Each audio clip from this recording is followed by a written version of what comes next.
தியானம் எந்த அளவுக்கு ஒரு மனிதனுக்கு முக்கியத்துவம்? மனிதனை மாற்றக்கூடியதே தியானம் தான். அது ஆன்மீகத்திலையும் சரி, அறிவியல் பூர்வமாகவும் சரி. உன்னுடைய ஆத்ம சக்தியை தியானம் பண்ணி டெவலப் பண்ணிட்டா தெய்வ சக்திக்கு மீறின சக்தி மனித சக்தி. ஆமா, அதாவது சித்தர் கூட்ட பெருமக்கள், ஞானிகள், சாமிகள் இவை எல்லாம் தன்னுடைய ஆத்ம சக்தியை பலப்படுத்தி ஒருநிலைப்படுத்தி எந்த காரியமா இருந்தாலும் சக்சஸ் பண்றதுக்கு காரணமே தியானம் தான். அதுல அதுதான் நான் கேட்க நீங்க சொல்லிட்டீங்க. அதுல நம்முடைய பிரச்சனைகளை தீர்க்க முடியுமா சார் தியானத்தின் மூலமாக? தியானத்தின் மூலியமா இது வரைக்கும் தீர்ந்துக்கிட்டு தான் இருக்கு. எனக்கு 23லயே மரண கண்டம் சொல்லி எல்லாம் எழுதியில ஜாதகத்தை கொண்டு போய் கொடுத்தா திருவள்ளுவர், அதாவது மிகப்பெரிய கணித ஜோதிடர் வள்ளுவர் கூட தான். அவையில பார்த்துட்டு செத்து போன ஜாதகத்தை கொண்டாந்து போட்டியா அப்படின்னு சொல்லி எங்க அம்மாவோட ஒரே சத்தம் சண்டை. வாழ்ந்துட்டு இருக்காரு அவரு? இருக்க வயசு அவருக்கு 99 100 கிடத்துட்டு இருக்கு. கண்ணு தெரியாது, கண்ணு தெரியாது, வாழ்ந்துட்டு இருக்காரு. சென்னிமலைங்கிற ஒரு ஊர்ல இருக்காரு. சரி, ஆமா. அதுக்கப்புறம் இப்ப நாங்க பார்த்து 2 வருஷம் இருக்கு. இப்ப இருக்காரு என்ன தெரியல. ரெண்டாவது அவர் எப்படின்னு சொன்னா பரிகாரங்கள் பண்றவர் எல்லாமே நான் என்ன பக்கத்தால் நிக்கிறேன் எப்படி சொன்ன போட்டு இந்த மாதிரி இல்ல சாமி இருக்கிறாங்க. அப்ப நீ சுமங்கலி உள்ள ஒரு பொண்ணு உடனே இவனுக்கு கல்யாணம் பண்ணி வை. யாருக்கு? எனக்கு. உங்களுக்கு பண்ண சொல்றாரு அவரு? ஆமா. இவன் கண்டத்தில் இருக்கான். எந்த நிமிஷம் வேணாலும் ஆக்சிடென்ட் ஆயிரும், இல்லாட்டி ஏதோ ஒரு பிரச்சனையாவது திடீர்னு தப்பான முடிவு எடுப்பா. இவன் இமிடியேட்டா ஒரு சுமங்கலி இல்லை ஒரு பொண்ணுக்கு கல்யாணத்தை பண்ணி வை அப்படின்னு சொல்லுவாங்க. டைம் குறிச்சிட்டாங்க. 1 மாசத்துக்குள்ள உனக்கு கல்யாணம் பண்ணி வைக்கணும். 1 மாசம் என்னை வீட்டு விட்டு எங்கேயுமே போக வைக்க முடியாது. வீட்டுக்கு அவசர அரெஸ்ட் வச்சிருக்காங்க. சரின்னு சொல்லி எங்க தாத்தாவுடைய சிஸ்டர் ஒரு பேத்தி ஒன்று இருக்கு, இது மாதிரி ஒரு அனாதை பொண்ணு, வாங்க போய் பார்க்கலாம்னு சொல்லி போய் பார்த்தாங்க. அந்த பொண்ணு இந்த தீர்க்க சுமங்கலி அப்படிங்கிற அந்த இதுராஜ் இருக்கு. சரி அப்படின்னு சொல்லிட்டு உடனே நான் முன்னக்கின்ற கூட பார்த்தது கிடையாது. நேரம் எங்க அம்மா கூட்டிட்டு போனாங்க. கற்றா தாலி அப்படின்னாங்க. எருக்காலை வெள்ளை பெருக்காலை இருக்குல்ல, அதுல தாலியா பண்ணி உடனே பார்த்த அப்பவே நேர் பார்க்கறப்ப தாலி கட்டு. சுமங்கலி பொண்ணுன்னா திருமணமான பொண்ணு. தீர்க்க சுமங்கலி அப்படின்னா என்ன சார்? அதாவது அவையில் தாலி இருக்க வரைக்கும் புருஷனுக்கு ஆபத்து வராது. இல்ல அது வயது பொண்ணா இல்ல நான் திருமணமான சின்ன பொண்ணு, கல்யாணமாகாத பொண்ணு. Okay okay. அதாவது அந்த பொண்ணுடைய ஜாதகம் தீர்க்க சுமங்கலி. அவள் சாவாதுக்கு முன்னாடி ஜாதகத்துல அப்படி இருக்குமோ? ஆமா, சரி சரி. அவள் சாவாதுக்கு முன்னாடி கணவனுக்கு எந்த ஆபத்து வராது அப்படிங்கிற ஒரு ஐதீகம். ஓ, அந்த மாதிரி. Okay okay. ஆமா, அந்த மாதிரி ஒரு ஜாதகம். சரி சரின்னு சொல்லி போட்டு அந்த பொண்ணு போய் பார்த்த உடனே கல்யாணம் பண்ணிட்டோம். கல்யாணம் பண்ணிட்டு மறுபடியும் 25 நாள் கழிச்சு மண்டபத்தில் பெருசா கல்யாணம் பண்றோம். கல்யாணம் பண்ற அன்னைக்கே சண்டை. ஆமா, அவன் சம்சாரத்தை கையை அடிச்சிட்டேன். ஒரு வார்த்தை ஃபர்ஸ்ட் பேசுறப்ப வா அப்படின்னு தான் சொல்லிச்சு. வான்னு சொல்றியா? யாரு வான்னு சொல்ற? ஆடாம நம்ம ஊர்ல பழக்கம் இல்லை. அந்த பழக்கம் இல்லாதவங்க டம்மால் அடிச்சுட்டு எல்லாம் கல்யாண மண்டபத்தில் இருக்கிற எல்லாமே என்ன மாப்பிள்ளைய இது மாதிரி அடிச்சுட்டாங்க அப்படின்னு ஒரே பெரிய பிரச்சனை ஆகி போயிடுச்சு. அது எங்க அப்பா இருந்துக்கிட்டு அது அப்படித்தான், அவன் மொட்டையை கூப்பிட்டு அடிக்கத்தான் செய்வான். சரி வாங்க வாங்க போட்டு சமரசம் பண்ணி. ஆமா, அதுக்கப்புறம் எனக்கு குடும்பம் எல்லாம் நல்ல ஒரு பையன் ஒரு பொண்ணு, நல்ல தோட்டம் ஒரு 3 ஏக்கரா எல்லாம் பக்காவா எல்லாமே செட்டில் ஆகி எல்லாம் நல்ல முறையில 27 வருஷம் நல்ல குடும்பம் நடத்தி நல்ல முறையில வாழ்க்கை. அதுக்கப்புறம் அப்போ கொஞ்சம் இந்த ஜோதிடம் இல்லை சித்தப்பா இதெல்லாம் பாக்குறப்போ இதுல என்ன ஆராய்ச்சி பண்ணி இதெல்லாம் கணிச்சு இதெல்லாம் பண்ணி விட்டுருந்தோம். அப்படி இருந்து அப்படியே ஜோதிடத்துல இல்லை அப்படியே ஆன்மீகத்தில். நீங்க படிச்சுதான் வந்தீங்களா சார்? ஆமா, நான் படிச்சுதான் வந்தேன். எண் கணிதமும் அதே மாதிரி நீங்க படிச்சுதான்? ஆமா, சோதிடம் படிக்கல, எண் கணிதம் மட்டும் தான் படிச்சிருக்கேன். எண் கணித ஜோதிடம் சொல்லுவாங்கல்ல, அது நீங்க படிச்சுதான் வந்திருக்கீங்க. அதுல சில ஆராய்ச்சி நான் புதுசா இன்னைக்கு வரைக்கும் யாருமே கண்டுபிடிக்காத சில ரகசியத்தை கண்டுபிடிச்சு இப்ப ஜோதிடம் சொல்லிட்டு இருக்கேன். சொல்லுங்க மக்களுக்காக சொல்ல முடியுமா? பிறந்த எண் விதி எண் வச்சுதான் எண் கணிதம் பார்த்திருக்காங்க. ஆனா நான் மாச எண் மாந்தி எண், அது மறைமுகமான எண் சொல்லுவாங்க. சரி, அந்த எண்ணில் சில ரகசியம் இருக்கு. அதை வச்சு கணிச்சு சொல்லுவாங்க. அந்த மாதிரிதான் இப்போ நான் சொல்லி எல்லாம் நிறைய சக்சஸ் ஆயிருக்கு. அதுக்கு நவக்கிரக பரிகாரங்கள் இருக்கு. பகையான ஒரு நம்பருக்கு ஒரு நம்பர் பகையா இருக்கிறப்போ அந்த நவக்கிரக பரிகாரம் இருக்கு. அதை போய் கோயில் போய் இந்த நவக்கிரகத்துக்கு போய் கையில் விளக்கு போடும். லைட்டா சுட்டாலும் கையில் விளக்கு போட்டு அதை தீபாவளி காட்டுறப்போ இந்த கையில் இருக்கிற ஒளி அந்த பட்டு நம்ம எத்தியில் பட்டுறப்ப நமக்கு இருக்கிற பிரச்சனை சால்வ் ஆகும் அப்படிங்கிற ஒரு ஐதீகம். இதையெல்லாம் கண்டுபிடிச்சு நம்ம மக்களுக்கு சொல்லி நிறைய பேருக்கு நிவர்த்தி பண்ணி விட்டுக்கிட்டு இருக்கேன். சார் இப்ப நீங்க ஆகஸ்ட் 4ஆம் தேதி இந்த தர்ப்பணம் அப்படின்னு சொன்னீங்க, இலவச தர்ப்பணம் பண்ண விடுறதா சொன்னீங்க. பொதுவாக தர்ப்பணம் அப்படின்றது என்ன சார்? தர்ப்பணம்னு சொன்னா முன்னோர்களுடைய ஆத்மா வந்து சாந்தப்படுத்துறதுக்காக அந்த தர்ப்பணம். இப்போ அவை வந்து தர்ப்பணம் கொடுக்காமல் இருந்தால் அவை வந்து சாந்தமாக மாட்டாங்க. நாங்க இந்த பூமியில தான் இருப்பாங்க. அவைகளுக்கு வந்து பூமியில இருக்கிறப்ப வந்து கோபங்கள், அந்த ஆத்ம சக்தி கோபங்கள் எதை செஞ்சாலுமே கொஞ்சம் தடுங்கள் வந்துகிட்டே இருக்கும். இப்போ அதனால வச்சு டென்ஷன் வீட்டில் சண்டை அதிகம் ஆகும். அப்போ இவங்களுக்கு ஆசீர்வாதங்கள் இல்லாமல் இருக்கு. இப்போ அவையில வந்து நிவர்த்தி பண்ணாமல் இருந்தால் குலதெய்வம் வந்து சப்போர்ட் பண்ணாது. உன்னை பெற்ற தாய்க்கே நீ வந்து மரியாதை செய்யலையே, அதனால தாய் தந்தை மரியாதை முதல்ல வந்து மரியாதை செய்யாதவர்களுக்கு வந்து குலதெய்வங்கள் வந்து சப்போர்ட் பண்ணாரு.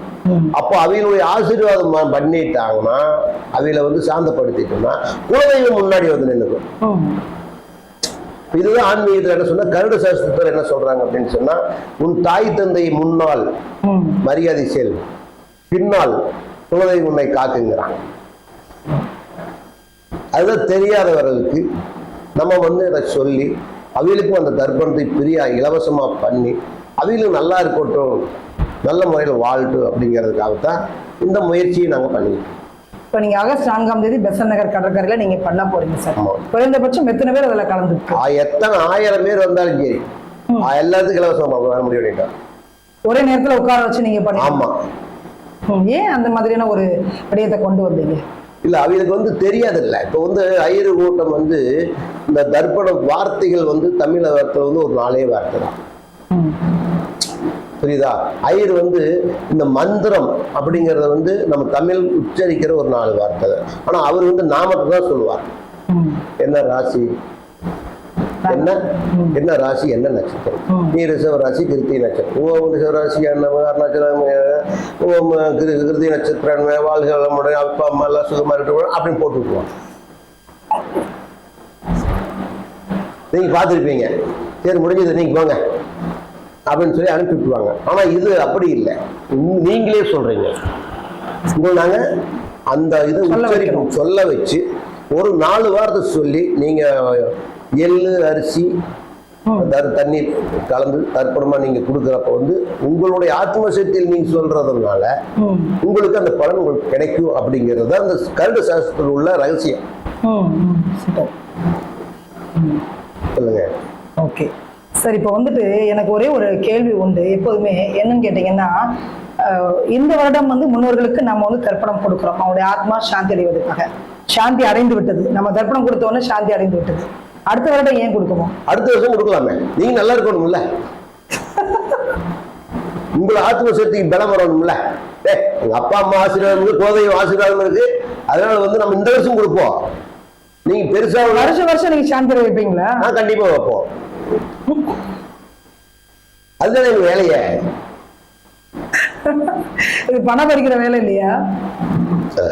அப்படி இல்லம்மா. இப்ப இந்த வருஷம் ஒரு 500 பேர் வராங்க, அடுத்த வருஷம் நம்மளை நம்பி எத்தனை பேர் வருவாங்க?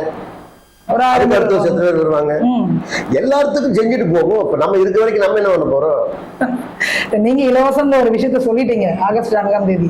ஆனா மத்த ஐயர்கள்லாம் வந்துட்டு தர்ப்பணம் பண்ணும்போது நிறைய அதுக்கான அமௌண்ட் எல்லாம் செலவு பண்ணி தானே நம்ம பண்ண வேண்டியது இருக்குது. அது அவியலுடைய சௌகரியம். அதாவது 500 ரூபாய் கொடுக்குறவங்க இருக்காங்க, 50 ரூபாய் கொடுக்கறது இருக்கிறோம், 5000 கொடுக்குறோம், 50 லட்சம் கொடுத்து செலவு பண்றவங்க இருக்காங்க. அவியலுடைய வசதிக்கு தகுந்தது. இப்ப நம்ம கிட்ட வர வந்து 50 லட்சம் ரூபாய் சொத்து, 500 கோடி சொத்து இல்லாம வரமாட்டோம். ஒரு சாப்பாட்டுக்கு வழி இல்லாதவ, ஒரு 50 ரூபாய் செலவு கூட பண்ண முடியாதவங்க வர போறாங்க. புரியுதா? நம்ம பாமர மக்கள், ஏழை வேலைகள் தான் நம்மளை தேடி வர போறாங்க. வசதி உள்ளவங்க நம்ம அங்கேண்டா போகணும், நம்ம கிட்ட காசு இருக்குது, நம்ம போய் ஐயர்கிட்ட போய் காசு கொடுத்தோம்னா பரிகாரம் அவங்களே பண்ணிட்டு போறாங்க. அவங்க கோயிலுக்கு கூட போக மாட்டாங்க. எனக்கு தெரிஞ்ச சில கோடீஸ்வரர்ல பரிகாரத்தை காசை கொடுத்தாச்சு, நீங்க என்ன பேர் பண்ணிட்டியா, சரி அது ஏத்துக்கும் போ, சாமி ஏத்துக்கும் போ, நான் போறேன்னு போயிடுவேன். நேரம் இல்ல போறது கூட. ஆமா, நேரம் சாமிகிட்ட கூட நேரில் போய் ஒரு தர்ப்பணம். நான் கேள்விப்பட்டதுன்னா பெத்த அப்பா அம்மா கூட தர்ப்பணம் வந்து ஐயர் தான் பண்ணியிருக்காரு. ஐயர் தான் தர்ப்பணம் கொடுத்துருக்காரு. யார் அப்பா அம்மாவுக்கு?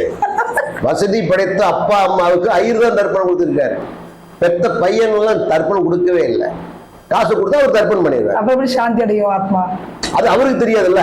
எங்கட பணம் இருக்கிற கூட அப்பனாவது அம்மாவாது பேருக்கு தர்ப்பணம் பண்ணியாச்சு, ஐயர் பார்த்துக்குவாரு அப்படின்னு போயிட்டு இருக்காங்க. இது ஒரு பிசினஸா போயிட்டு இருக்கு போகுது. அது அவங்களுக்கு வந்து என்னன்னா பயம். எப்படி அப்பா அம்மாவுக்கு முன்னோர்கள் பழி வாங்குவாங்களா சார்? முன்னோர்கள் வந்து பழி வாங்க மாட்டாங்க. முன்னோர்கள் வந்து பழி வாங்க மாட்டாங்க.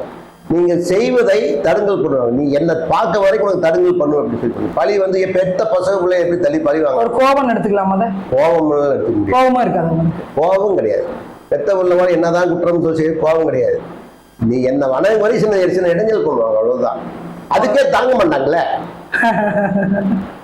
அதே நம்ம தாங்கிக்க முடியாதுல்ல. ஆமா. சரி சரி. நீங்க யாகம் வளர்த்ததை நான் ஒரு வீடியோல பார்த்தேன் சார். இந்த யாகம் எதற்காக நம்ம வளர்க்கிறோம்? அதாவது உண்மையிலே அதுல ஒரு பலன் இருக்குதா சார்? எனக்கு பலன் கிடைச்சு உடனே கிடைச்சு. அதாவது வந்து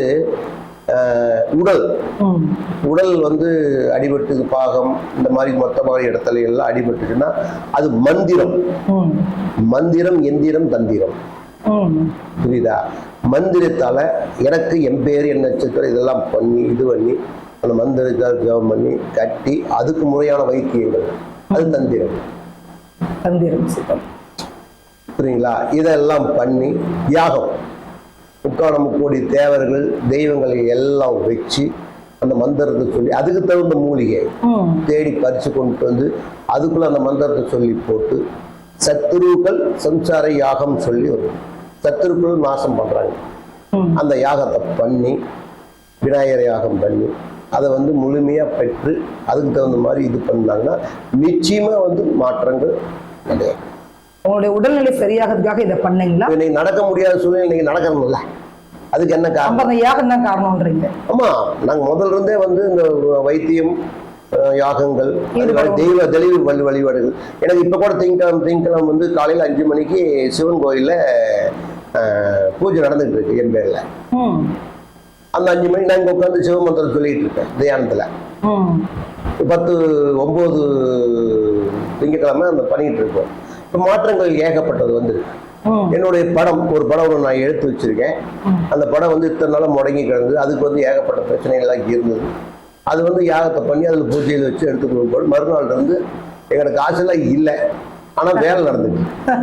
ப்ரொடக்ஷன் வேலை நடந்துட்டு. ஆமா, ப்ரொடக்ஷன் வேலை நடந்துட்டு எல்லாருமே அப்போ ஒரு சக்தி ஒண்ணு இருக்குல்ல. என்னுடைய ஆத்ம சக்திக்கு நம்பிக்கை இருக்கு. அதனால காரியங்கள் நிறைய நடக்குது. குறைந்தபட்சம் எவ்வளவு அமௌண்ட் அதில் செலவு பண்ணிருக்கீங்க சார்? நான் அதுக்கு வந்து அது இப்போதைக்கு வந்து சொல்ல முடியாது. கொஞ்சம் ஓரளவுக்கு நான் அமௌண்ட் தான். ஆமா. இப்போ இல்லாதவங்க என்ன சார் பண்ண முடியும்? இல்லாதவையே என்ன பண்ண முடியும்? இல்லாதவங்க என்ன பண்றது? ஒரு எடுத்து தான் பண்ண முடியும்.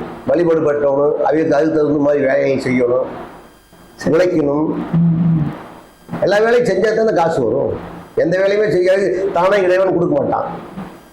நீ என்ன வேலை செய்யற அதுக்கு தகுந்த கூலி செய்வோம், அதுக்கு தகுந்த ஆசீர்வாதம் இருக்கும். எதுவுமே செய்யவே எனக்கு கொடுன்னு சொல்லி கையேந்திக்கிட்டு இருந்தா ஒண்ணுமே வரும். உன்னுடைய உழைப்பு இருக்கணும், முழுமையான உழைப்பு இருக்கணும், நம்பிக்கை இருக்கணும். அதிர்ஷ்டம் அப்படின்றத நம்புறீங்க சார்? அதிர்ஷ்டத்தை உழைச்சாதான் அதிர்ஷ்டமே வரும். வீடு தேடி வந்து உனக்கு எப்படி அதிர்ஷ்டம் வரும்? நீ உழைக்கிறப்பதான் அந்த சந்தர்ப்பத்தை தான் அதிர்ஷ்டம் உங்களுக்கு தேடி வரும். நீ உழைக்கிறன்னு தெரிஞ்சுன்னா பணம் உள்ளவனே இவன் நல்லா உழைக்கிறான்ப்பா, இவன் நம்பி நம்ம ஏதாச்சும் ஒரு பிசினஸ் பண்ணலாம், இவன் நம்பி காசு கொடுத்தா நம்மளுக்கு ரிட்டர்ன் வந்துடும், நமக்கு வட்டி கொடுத்தா கூட ரிட்டர்ன் கட்டிடுவோம் அப்படிங்கிறத நம்பிக்கை வரும். நம்பிக்கை வந்தால் தானே உனக்கு வந்து அடுத்தவங்க வந்து காசு கொடுப்பான். நம்பிக்கை இல்லை அப்படி நீங்க வீட்டிலேயே உட்காந்துருக்கு நான் ஏன் காசு கொடுக்கணும் தான் வரும். அப்படியே தப்பா தான் வரும். நீ உழைப்பதை வந்து நிர்ணயம் பண்ணால் உனக்கு கொடுப்பவங்க அதிர்ஷ்டம் தானா வரும். உழைக்காமே அதிர்ஷ்டம் வரும்னு சொன்னா அது எதுவும் பொறுப்பேற்க முடியாது. அப்ப உழைச்சா மட்டும் போதும். இந்த மாதிரி யாகங்கள் பண்றது, மற்ற விடயங்கள்லாம், தெய்வ பக்தி, இதெல்லாம் இது வேற. இது ஆன்மீகம் வேற. ஆன்மீகம் வேற டிபார்ட்மெண்ட். ஆன்மீகம் வேற, இது வேற டிபார்ட்மெண்ட். நீ வந்து சும்மா வீட்லயே படுத்து தூங்கிட்டு எந்திரிக்க குளிக்க சாப்பிட படுத்து தூங்கிட்டு இருந்தா உங்க சாப்பாட்டுக்கு என்ன பண்ணுவேன்? காசு ஒன்றும் படுத்து தூங்குவான்ப்பா. நீ காசு இல்லாத பாமர மக்கள் என்ன பண்ணுவாங்க? அன்னைக்கு போன ஒரு 1000 ரூபாய் சம்பாதிக்கணும். அப்ப அந்த உழைப்பை நீ பண்றதை பார்த்து போட்டு பாக்குற 4 பேர் சொன்னா பரவாயில்ல, ஈஸ்வரி மேடம் நல்லா சம்பாதிக்கிறாங்க, ஓடிடுறாங்க, அடியாறாங்க அப்படின்னு சொல்றப்போ அப்ப ஈஸ்வரி நம்ம பரவாயில்ல இன்னும் பரவாயில்லைன்னு சொல்றப்ப அவங்களுக்கு என்ன எனக்கு மேல பார்வையாயிருது. சரி, அப்ப இவங்க கூப்பிடுப்பா, இந்த ஒரு வேலை நீ பண்ணு, அது ஒரு வேலை பண்ணு, என் ஃப்ரெண்டு இருக்கான், அவங்க அந்த வேலைக்கு பார்த்துட்டு வா போ. அப்போ லிங்க் தொடர், ஒரு கான்டாக்ட் கிடைக்கும், ஒரு கான்டாக்ட் தொடர். அதுதான் வந்து உங்களுக்கு அதிர்ஷ்டம். அதிர்ஷ்டம் இப்படித்தான் வரும். ஒருத்தர் மூலியமா தான் ஒருத்தர் மூலியமா தான் ஒருத்தர். இப்ப நீங்க வீட்டுக்கு உட்கார்ந்து இருந்தா நீங்க எப்படி ஒருத்தர் சந்திக்க முடியும்? எப்படி சம்பாதிக்க முடியும்? Correct. அதுதான் அதிர்ஷ்டம். தொடர்பு தொடரா போயிடும். No full stop. முற்றுப்புள்ளியே இல்ல. ஆமா. எந்த நேரம் உங்கள்கிட்ட வந்து நம்ம பார்க்கலாம் சார்? 6 to 12 மணி. அதிகாலை 6 மணி மதியானம் 12 மணி வரைக்கும் நீங்க பாக்குறீங்க. பிறந்த தேதி மட்டும் இருந்தா போதும். பிறந்த தேதி, பிறந்த டைம் இருந்தா இன்னும் கொஞ்சம் நல்லா இருக்கும். பிறந்த தேதி போதும், பிறந்த டைம் இருந்தா நல்லா இருக்கும்.